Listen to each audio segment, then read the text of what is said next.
suppose a very appropriate poem to end the open mic on. You may know our headline performer as her alter ego, RosieGarlandWholeSet. You may know her as a singer in the March Violets. You may know her as a writer. You may know that her second novel, Vixen, has just been published. And if you didn't, you do now. So buy it. Please.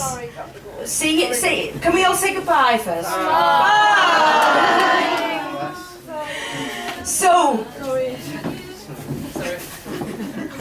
So start stamping your feet, start clapping your hands, start raising the roof of this little building.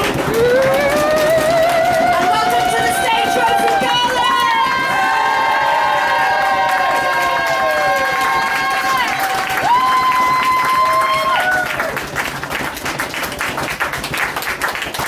Aren't you gorgeous? You're really right. Yes, you are. So, aren't you gorgeous? Yes! Thank you. I am particularly delighted. Oh my God, what a welcome. I'm particularly delighted to be here tonight. I was talking to a couple of people earlier. Newcastle is to blame for me being a writer. Seriously, it's the truth. I've been writing for years and years and years and years and years and years. And when I first started writing, I just seemed to come to Newcastle. Everything seemed to be happening in Newcastle. And so it's absolutely brilliant to come back. And in particular, I want to say thank you to somebody who can't be here tonight, but she's the woman who got me writing. She encouraged me right at the beginning, Julia Darling. And if it wasn't for her encouragement right at the beginning, I wouldn't be writing. So, yeah, I'm going to do a mixture. I'm going to do poetry tonight, and I'm going to do a mixture of old and new, and I'm going to start off with a little bit of a ghost story. The lights go out. There's a rustle of silk at the corner of earshot. The dark swims in and ink closes over your head. Backstairs or back room, my hand finds yours and pulls you cheek to cheek and lip to lip. Go down for the third time and come up choking, and down again with my hand on your head. The lights go out. You begged for stories, you whined for another, until I said, come and tuck your little head in here, and I will stroke you, stroke you, stroke you. Matthew, Mark, Luke and John have left the bed that you lie on, and as you lie you down to sleep, pass your soul to me to keep, and I'll lock it in a box and I'll prick it with a pin, and you will never see morning again. The lights go out. So welcome the shapes at the end of your bed and the darkness beneath which is sucking you under. Relax and slip in and slip under. You begged for stories. You whined for another. Well, I've plenty to last us the night. Tales to make the shadows swell and the wallpaper by your head throb with aching hearts. So let me rock you, rock and roll you. I'll pour sand in your eyes and grit on your sheets, and I'll keep your eyes open with whispers and murmurs. And though the house is empty, you're sure you heard something. But I'm quiet when you listen. I am the roaring in your ears, the centre of the darkness when the lights go out.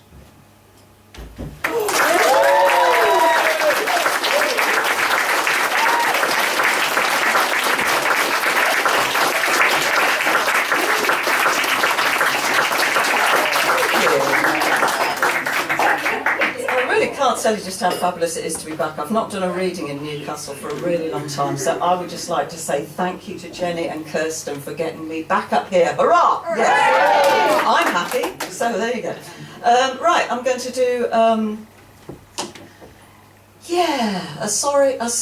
poem, not a story, or even a sorry. A poem about being made to go to a Catholic convent school as a child. It was fabulous. In fact, actually, the nuns weren't bad. They were very strange. They liked children.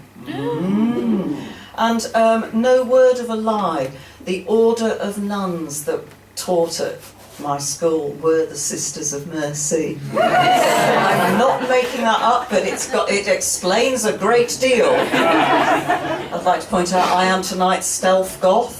You can't tell I'm a goth because I'm wearing grey, just to confuse you. And so although I was sent, my mum and dad thought it was my mum thought it was a really great idea to send me to a Catholic, but she wasn't a Catholic, nor was my dad. None of us were. I still don't know why. I can't work out whether she was just thinking she was covering all her bases, like keeping everybody happy for the final countdown. So anyway, because I wasn't a Catholic, I was made to sit at the back of the church when everyone trotted off to church on a Tuesday morning. And so I sat at the back of the church with the single other non-Catholic in the school. I think the clue was in her name, Anju Lachampal. And so we'd sit together and we'd talk about God, like you do, except Anju had all kinds of fascinating gods and goddesses. I was very jealous, because she had all the interesting ones. I developed a very early love, age 7, of the goddess Kali, who seemed far more interesting than the Virgin Mary, which was all I had to offer Anju, who was standing at the front of the church wearing what looked like a rather shabby duvet cover and looking terminally bored. So this is kind of my roundabout way. They always say your introduction shouldn't be longer than a poem.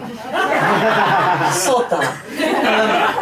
So, like you do, I imagine what it might be like if the goddess Kali was to ring up the Virgin Mary and invite her to go out to a discotheque. And it's called Angry Goddess Seeks Similar. Mary, call the babysitter and let me take you dancing. You used to be such a mover before all that God wore you down to milquetoast plastic. Blow your nose, remind your hips how to shimmy. Show them how it's done, stick out your bloody tongue. I'll lend you my spare necklace of severed heroes' heads and a set of brand new steak knives. Aren't you sick of their prayers, their excuses? Start by smashing what's left of the wedding china. Ink your foot into the earth. Twist rage into a rope trick and climb through your halo up to where the dark is giddy. I'm laughing sequins to light up the dance floor. Write your own horoscope. Make this your lucky day.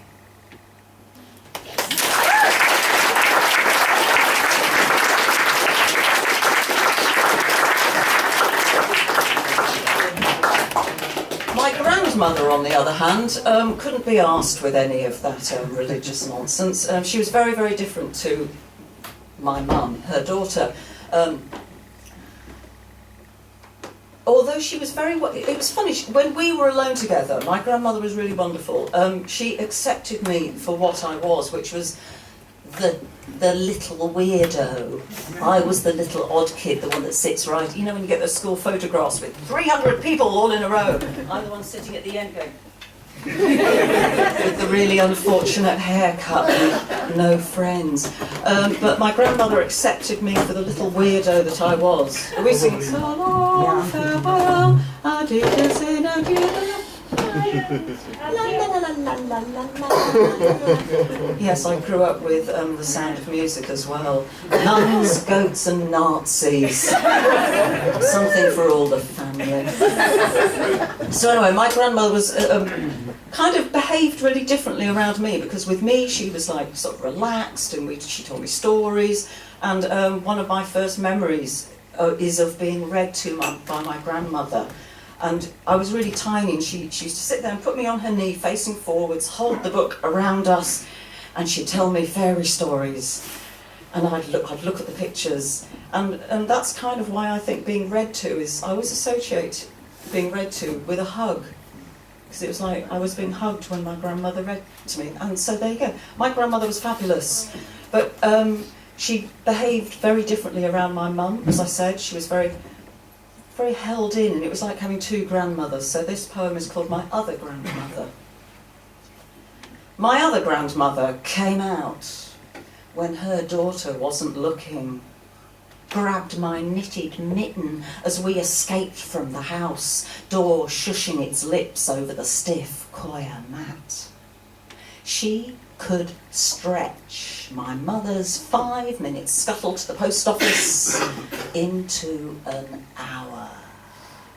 She sang songs with words that didn't fit, took an interest in beetles and what happened when you trod on one, the way a spider plucked its legs across the web strings, the incredible reek of gutters. She let me run ahead, drag myself through hedges backwards, fall out of trees, tumble into puddles, skin my elbow, skydive off walls. Taught me how to bounce, how to race snails up my arms, and the perfect moment to prise off a scab. Knew the time to untwig my hair, spit rub me clean, when to smooth her skirt, her face into sensible pleats. And we climbed the steps together, holding our breath, for the grown-up voice telling us to wipe our feet.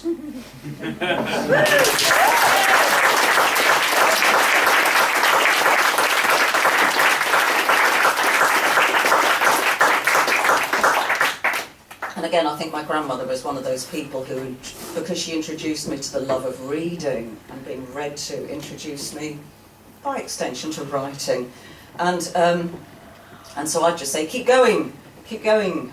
Everyone's allowed to have one decent grandparent, and I got one.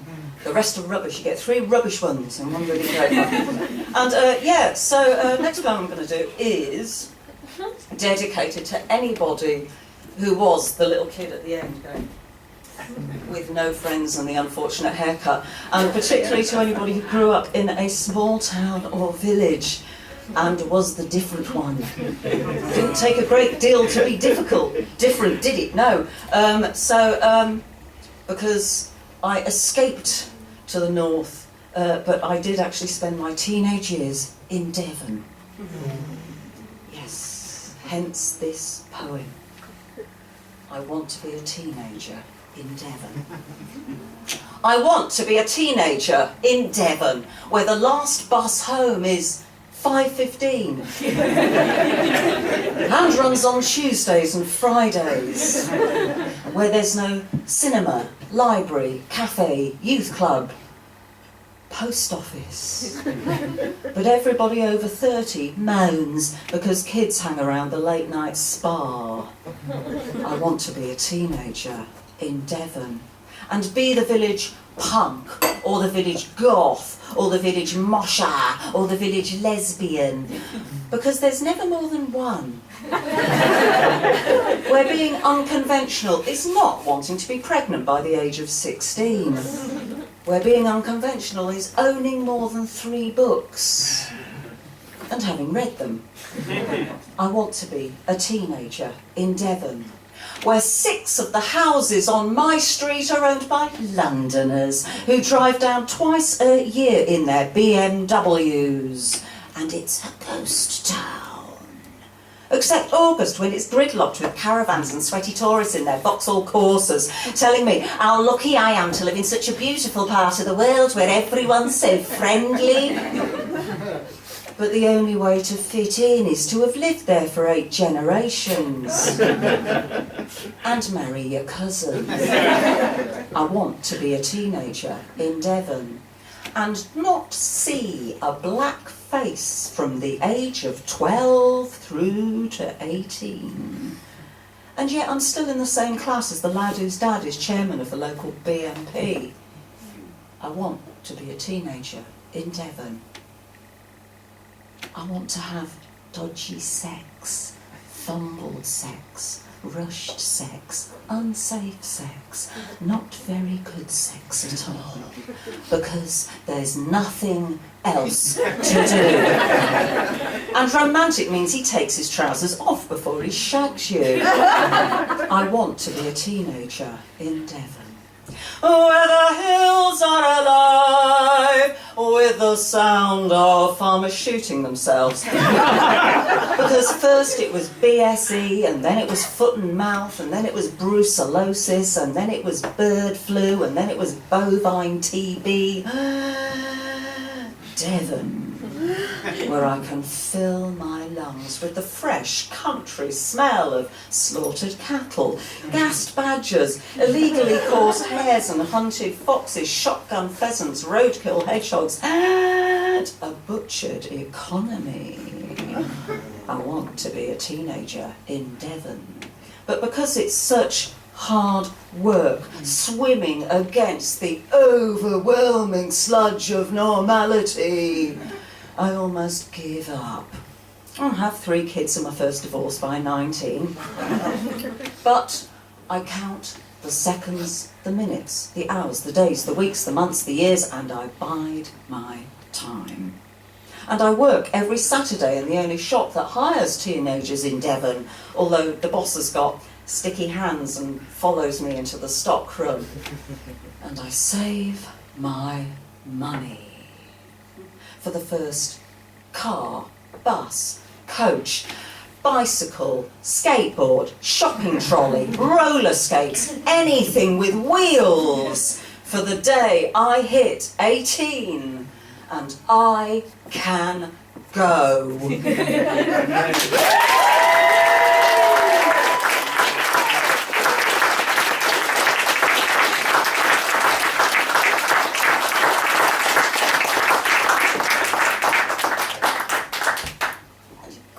Right, you're just gorgeous, so then I'm take you all home with me, which will be difficult because I'm in the room above this room. So they're very large and very well appointed, but I don't think we'll get you all in. Not too standard, right? I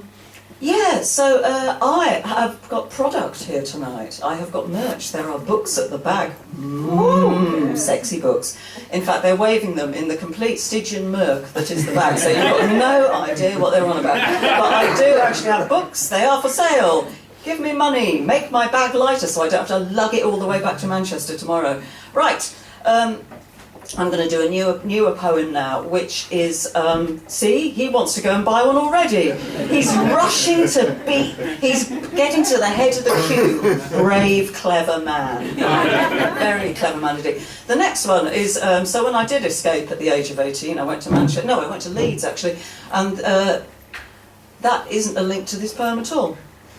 Which is, I like that somebody did a poem earlier about 4 a.m. There's something about 4 a.m. and this poem is a 4 a.m. poem, and it's about being stuck in North Manchester at 4 a.m. North Manchester isn't much fun even at 4 p.m. and at 4 a.m. when you're absolutely bladdered, it's even less fun. And it's kind of about the strange animals that you can meet in Manchester or anywhere else at 4 a.m. There's some very odd creatures, and so this one is my poem called The Short History of Unicorns. She could never swear to it. It happened fast.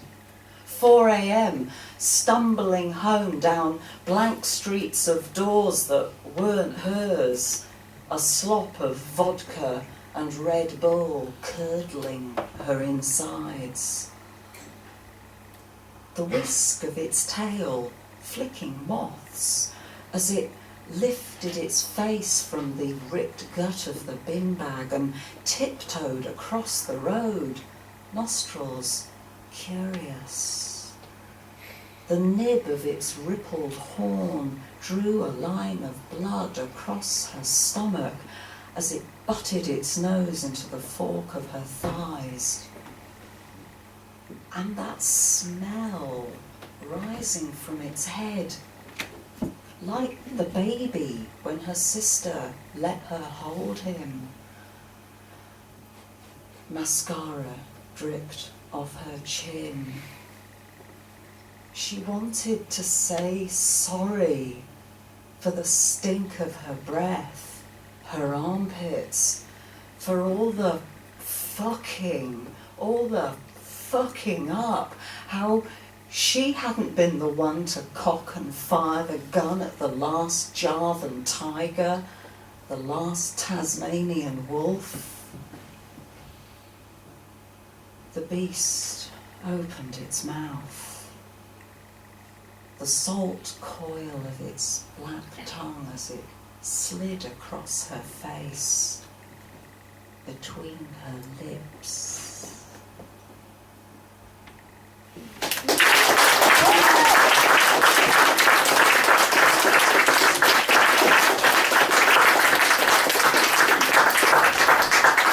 Every word of that is true. Right, you seem to be a crowd that like the envelope to be pushed a little bit. I don't do this poem terribly often, just because some folk can't take it. So you get crowds that can't take poetry. So, for those of you who know me, I am 5 years clear of throat cancer. And I know that I'm an incredibly lucky person because not all of us make it through this effing disease. And so I'm going to do a poem, and I'm really aware that, like, cancer, according to Macmillan, affects 1 in 3 people out there in one way or another, so I know it's not just me. And I've written some poems about my experience of being in hospital for a year.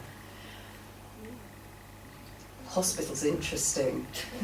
In that Chinese curse way that says, may you live in interesting times. And so this poem's called Dignity, and it's about all the fabulous skills that I picked up when I was in hospital and all the wonderful things I learned. Throwing up all over the consultant when he asks you, how are you feeling? Throwing up so hard it comes out of your nose. Learning the skill of throwing up accurately. Farting.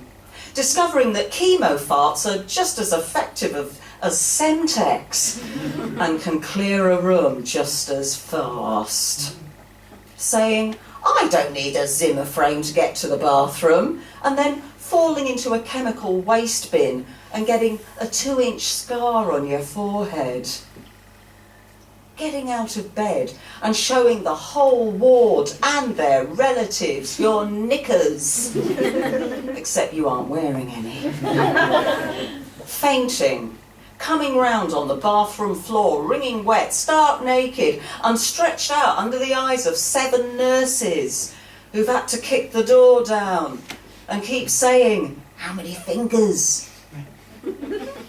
Tolerating strangers who whisper, you're so brave, and resisting the urge to deck them.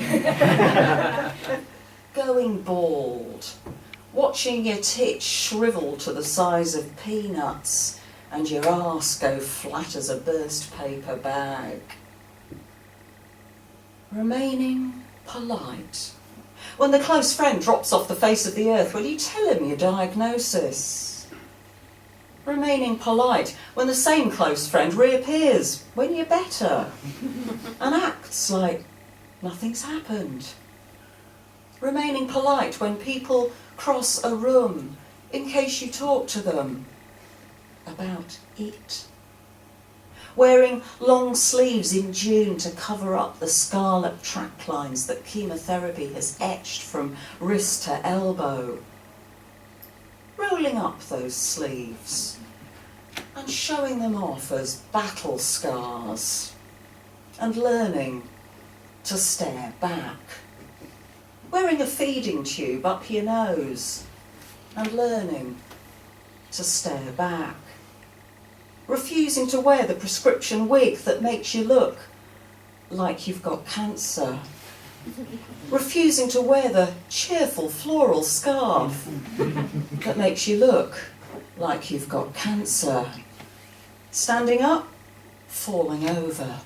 Standing up, falling over. Standing up, hanging on to the arm of the sofa, the edge of the table, grabbing at furniture in a dot to dot of small stages, waddling to the kitchen on a toddler's unsteady legs, and making a cup of tea unaided for the first time in 3 months.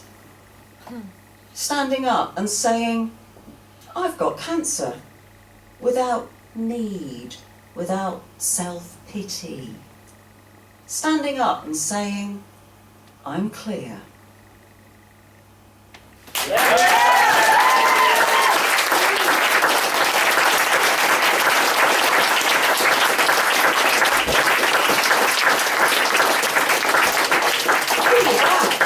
Did you get all of the books?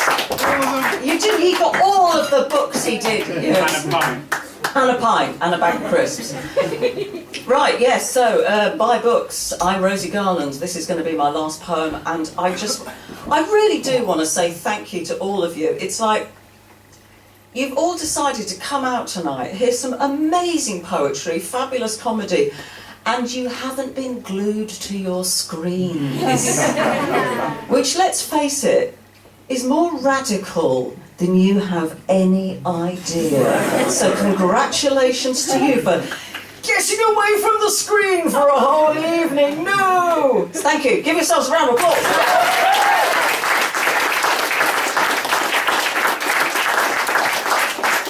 There is real life, and I'm going to take that joke about David Bowie's film, The Man Who Failed to Earth. I'm going to so carry that around. I've been snirkling about that all evening. Right, my final poem. Oh, my shirt's just come untucked. How terribly rude. How very, very rude of me. That sort of party.